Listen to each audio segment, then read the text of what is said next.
Good morning. It is not a Monday morning. It is Wednesday. Are we Wednesday? Yes, Wednesday. The BMW's done. That is just sat curing. We have got the Fiat 500 back from the wheel refurb guys. I've just got it on the ramp, got the wheels back off.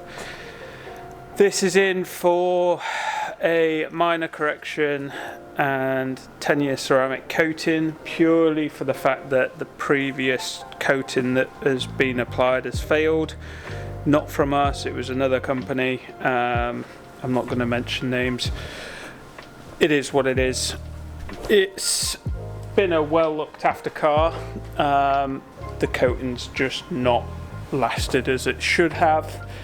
We've put water on it and it's just dead. Literally, we've tried to revive it with Labo Cosmetica shampoo. That usually unblocks most coatings, and nothing. So we've done a full decon. I'm gonna start polishing today. I'm hoping to get this done for Friday. It's a nice small car. Yeah, so wheels coated, glass, paint.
you.